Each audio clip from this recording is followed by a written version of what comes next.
inspirational and motivational. Here I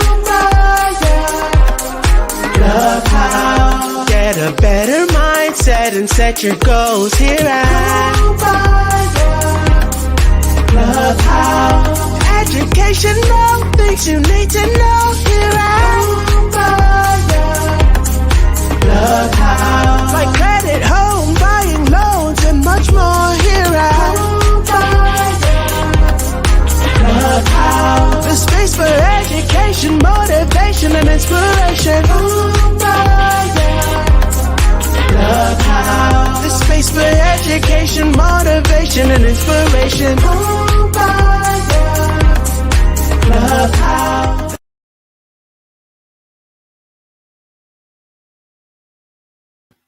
Hey, hey, hey. Hello, everybody. Welcome. You don't know me. My name is Triangle Realty with A to Z Realty. Oh, okay. We froze. Okay, I'm back. For those of you guys who don't know me, I'm a Triangle Realty with A to Z Realty. Miss Erica Batts. Introduce yourself, honey. Hey, I am Erica Batts. I am your mortgage loan officer, and I'm happy to be here on Friday. Yes. Audience, how are y'all doing today? Honey? Anyway, Erica, today we are talking about 5 mistakes first-time home buyers make. 5 mistakes, is it possible to make mistakes whenever you buy a home, girl? Of course, because you don't know what you don't know. So but first, how can you make a mistake when you buy in? You're not listen, it's your first time trying to buy a house. Most people, you don't know what you're doing. You ain't done this before. Just like the first time you ride a bike. A lot of times you might fall off. Take you a few times until you get it. Yeah, true that. Because, somebody that bought a house 5-10 years ago, it has changed. So exactly. Somebody bought a house last year and it has changed. So yeah, you're right. All right, so let's talk about it. So the first mistake that most home buyers make is they don't take into account all of their options. So although purchasing a home is often the best financial decision that you could ever make. I'm about to move my stuff over here so I can see what I'm doing. Ever make, but it's often it doesn't work out for everyone a lot of the times. So for example, if you'll only be in a home for a couple of years, it may not make sense to buy a house after you amortize the closing costs for that period. And I think we talked about that the other day, didn't we, Erica, when we mentioned that? So when you're talking to whether your lender or your real estate agent, talk to them about your plans. Like, is this an area that you're only going to be in for, 3-4 years? Is this going to be your forever house? Is this going to be a house that you want to pass down to future generations? Those are all things that you need to consider when you're buying a house. Because, I know there are some people that they will purchase maybe a second property or something like that in a town where maybe their child is going to college. Okay, so if you're doing that, then that makes sense. But if you're, purchasing a house now and you're thinking, well, I'm only going to be in this house for 7 years, or I'm only going to be in this house for 4 years, then those are different things that you want to look at. So what does it mean? Because I know it depends on the closing attorney, and we just talked about it, the experience. Some people, they've been through the home buying process, and a lot of the times the closing attorney, when they're closing, they'll break all of the stuff down for them. But for someone who's never ever bought a home before, what does amortize mean? What does that mean? Amortization is basically the cost to own that home over a period of time. So you'll look at to say, okay, so based on, and it's just like the same thing with a car loan or anything else. So how much money are you actually going to spend for this house in this first 5 years? Because most of your payment is going to go towards interest, things like that. So that's what you're looking at. So if I'm only going to be in here for 5 years, then, it may make more sense for me to do an adjustable rate mortgage. It may make more sense for me to not worry about what the interest rate is right now, because I'm only going to be in here for a short period of time. Okay. All right. So let's talk about number two then. Number two is they don't consider the cost other than a down payment. So a lot of people think that, Mhm. well, or no down payment. They don't consider that. So you have homeowners insurance, you have your HOA fees, you have your closing costs that may eat up your entire savings and may leave you with no emergency fund. So let's talk about those two things. Mhm. So for one, why is it important to have an emergency fund when you're buying a house? And number two, let's talk about what is like the homeowners insurance and the HOA and all that stuff. Those are the costs that are associated with buying a house, like you said. So, and the reason that you don't want to use all your money is because you never know when something may come up.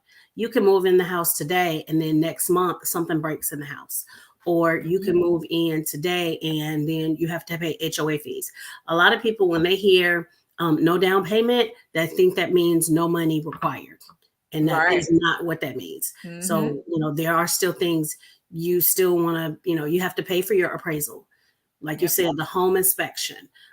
There's all kind of little things that come up that have to be paid for, and then, so those are things that you want to consider.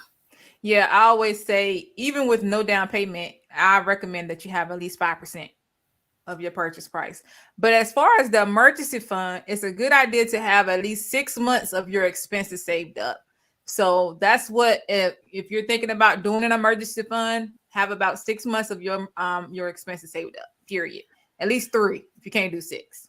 Now, All I will right. say I agree, but I will say I know a lot of people that's unrealistic when you're first buying a house. So Mhm. if that's not where you are when you're first buying a house, then you need to come up with a plan to get there within a short period of time. So if it's like, okay, well, we qualified for a $300,000 house, but based on budget, 250 would be better. Well, now I can take that extra $100 a month and put that in that emergency savings, because there's always going to be something that comes up.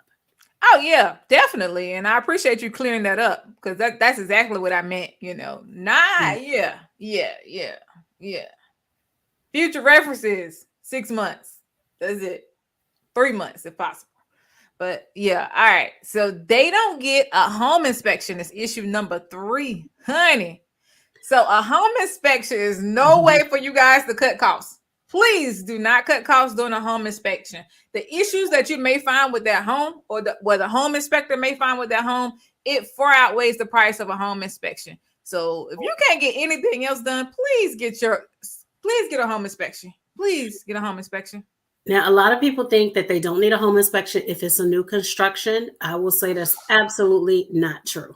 Right. Because if I as a salesperson am selling you something, of course I'm going to say, oh no, everything is great with the house or with the car or whatever it is I'm selling you. Whereas a home inspector, that is a neutral third party. They're coming in just to look for things so that you are aware. Now, there may be something that the builder can fix, maybe it's not, but at least that, oh, well, they said that they put, windows in here, but they didn't even caulk the windows. If you push on this window just slightly, the window gonna fall out. Like, that's something that you want to know. Yeah, we did a live probably about 7-8 months ago talking about that. And we've heard some stories from the home inspectors about like the insulation was missing. And it was like multiple home inspectors stating that the attic insulation was missing. And what happens if you're missing your attic insulation? Your energy costs are going to be quite high because your system is trying to then heat that house, but all the heat is escaping through your attic or things like that. So that's when you want to. I would rather know everything that's potentially wrong with this house before I buy it, as opposed to once I own it, that's your house. Those are your issues, whatever. Yeah, and a lot of people, and I do try to encourage my buyers, and I know a lot of the times, they don't have the money, but if you can, I always say, please get that with the new construction. We know to get one with resale, but if you can't get one with the new construction as well, although there is a 1-year warranty on that property, cool. If you don't get it right now, you still need to get an inspection right before your 1-year warranty is up also. because that way you can go back and you can have the builders fix whatever you need. But I'm telling you, I would do both if possible. I would get one at the beginning and I get one right before the end of my warranty so they can fix whatever it is that's broken. And most of the time, a home inspection, it's not going to run you like $1,000. You know, I've seen them run anywhere from $400 to $600 for a home inspection. But that peace of mind, that peace of mind is everything. Because like I said, I had one where they didn't caulk the windows in. And it was like, and the inspector was like, okay, if I push this window, the whole window was going to fall out. Oh, that's crazy. Right. That is ridiculous. All right. So number 4, the fourth mistake that first-time home buyers make is they fully expect their home to appreciate in value. You know, we push this a lot. We talk about equity, equity, equity, equity, equity. And many buyers that knows about equity, they think that if they dump their life savings into a home and keep it for a few years, they get a large increase in the value of the property. While home equity is nice and all, the home is one of those assets that aren't a very liquid. It's not a liquid asset. And you can't get money as fast as you expected. It happens. When I say it don't happen, because we saw it. We've seen it happen. It still is happening, but don't expect it. Does that make sense? It does. Well, you probably will get some equity in a house, you know, if you keep it long enough. But these, you know, the things that we saw over the past couple of years where people were getting, you know, and basically an instant $50,000 in equity, you know, once they bought a house or, you know, within 2 years, it was an extra $50,000. That is outside of the norm. So just be aware of that that's not going to be the normal thing. And it's a new year. So again, we gotta start from the A's of the alphabet. It's a new year. For the new people out there, explain to them what is equity. You know, we talk about the invisible piggy bank, but for all our new people, our new listeners, tell them the benefits of equity. So equity is going to be the difference between what you owe on the house and what the house is worth. Now, there are sometimes that you can purchase a house where you paid $300,000 for the house, but now the houses in that particular area that are similar to yours are selling for $320,000. Well, then that means that you now have $20,000 worth of equity in your house. There you have it. So the fifth mistake most buyers make is they don't consider their debt to income ratio before looking for a lender. And in this market, this is definitely, hello, Samantha. Hello, Sam. I am in this market. You definitely want to consider that. So let's talk about that. So a lender, they consider this ratio when looking at your ability to pay for a home. If you've accrued too much debt, you may not be approved. You need to show a history of your savings, not getting into debt before you apply for a mortgage. Erica, please elaborate on that, because I've had some people say, you know, well, I may want to talk to a different lender because they didn't approve me for enough. So explain to them how that works and how the debt to income ratio affects how much they are approved for. And then let's talk about this market with the high interest rates. Sure. Well, one of the things is a lot of people remember back in 2008, the housing market crash, those kind of things. And a lot of people are saying, oh, this is similar. Well, the reason that it's not is because debt to income ratio. Those are things that were rules that were put into place after the 2008 housing crash, so that you didn't have those issues again. Because at that point, anybody that bought a house before then, you know, they had no income. They didn't care how much money you made. If you said you could afford a house, I need you to sign right here. Now you have a house. And that's what led to the housing market crash. Was, you know, they were unqualified buyers. There were people depending on the equity, all of those type of things. So now debt to income is how much debt do you have versus the income that you are bringing in, because we're looking at all of those things on your credit report. Now, we're not looking at how much your light bill is, or we're not looking at, you know, your car insurance, things like that. We're looking at the things that are on your credit report. And that's also on another kind of end of that. That's something that we need to talk about once we are getting you approved for a loan. Because just because I look at your credit report and say, okay, based on what I see, you can afford a $500,000 house. But then there are also things that you pay for that are not on your credit report. Like you give your mom $500 a month. You pay for your child's sports events where, that's an additional $350. All of those are things that, you should be talking about with your lender to make sure that whatever house that you get is truly affordable for you. But the debt to income ratio, that is so that you don't find yourself getting foreclosed on because you basically had more bills than what you could afford once you put in a mortgage. Definitely. So, and one thing y'all want to keep in mind also is you're considering your debt to income ratio, but you also need to keep a close eye on your credit score before applying with the lender. Even if you have a pre-approval letter, you're not guaranteed for the loan. If your score changes a great deal, and you may find out just before closing that you don't qualify. So, Erica, does this ever happen? Sometimes stuff happens like once in every 100 years or something like that. Does this ever happen? It does happen. That's another reason we tell people don't make large purchases. Don't co-sign for anybody. All of those things. I had a person where we got a clear to close, which basically your underwriter is saying, hey, everything is good with this loan. We're okay to proceed with closing. Well, this person went out and bought furniture for her new house. And she got it on credit.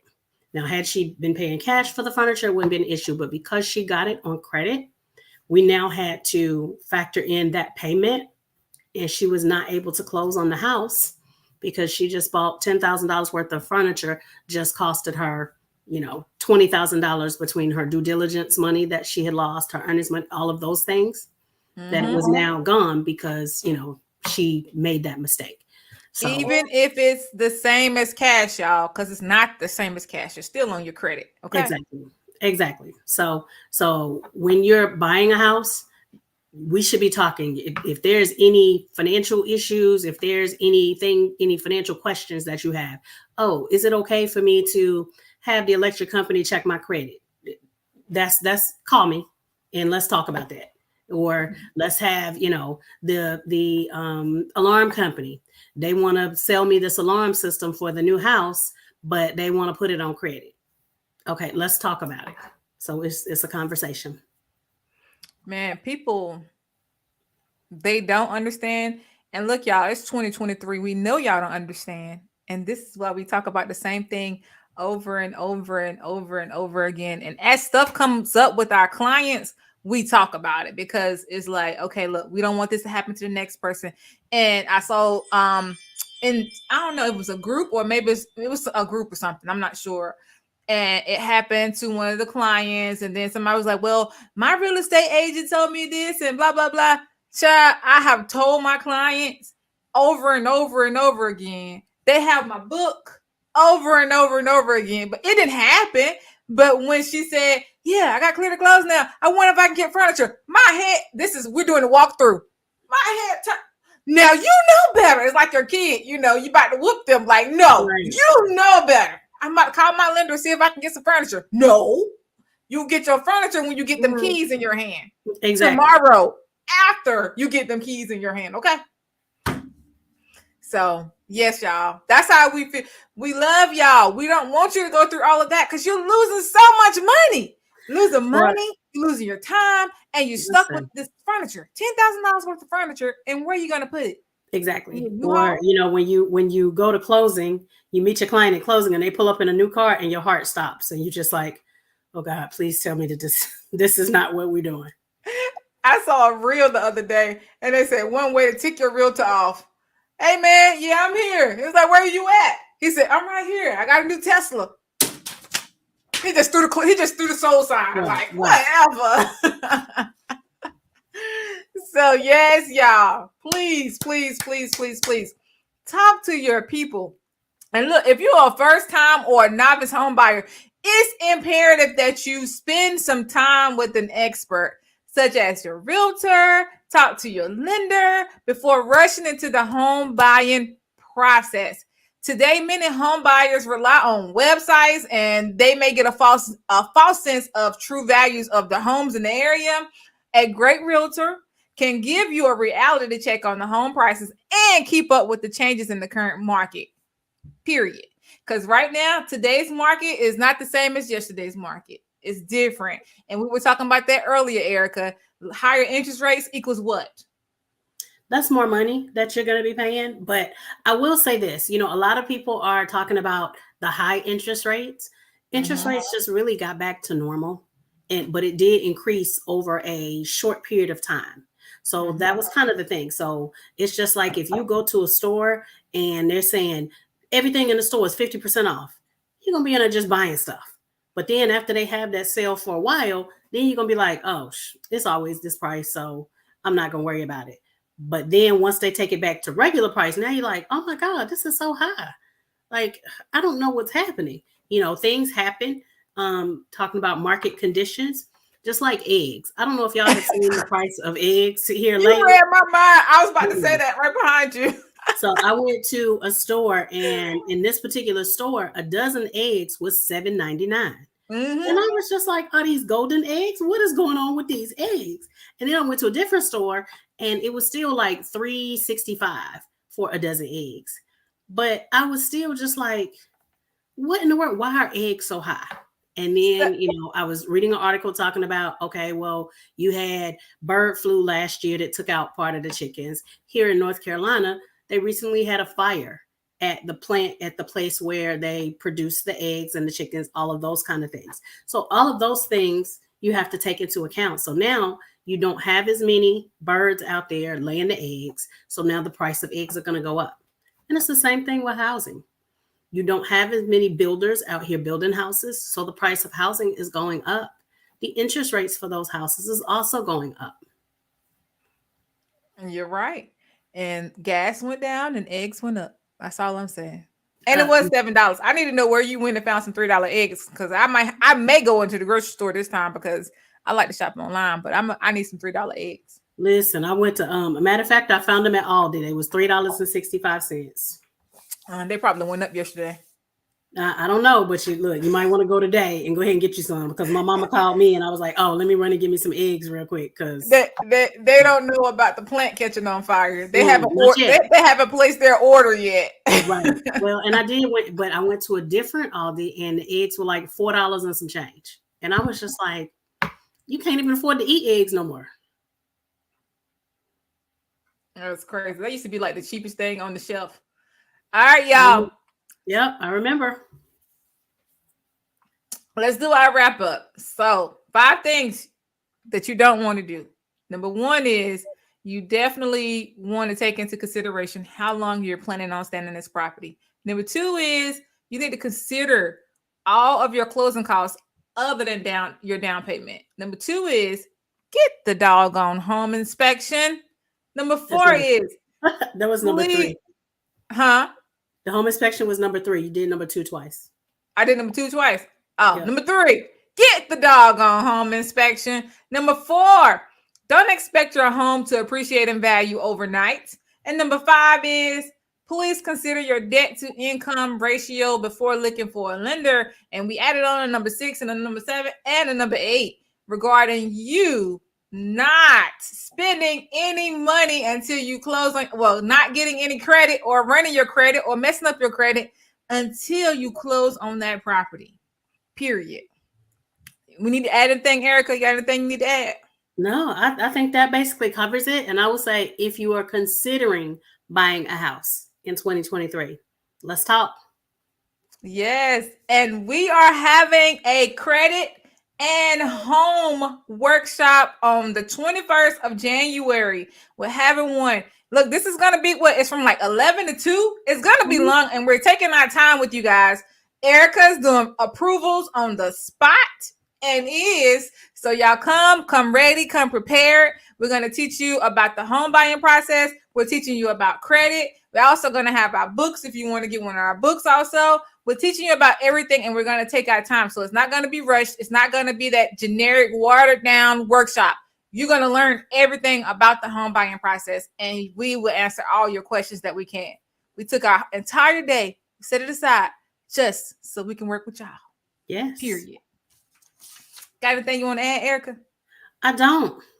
All right, for that link, y'all can go to Eventbrite to get the link. We are on Eventbrite. I think we may have it scheduled as an event in our group as well. I just dropped the link below also. So yeah, y'all, I want to see y'all on the 21st of January. It's a Saturday.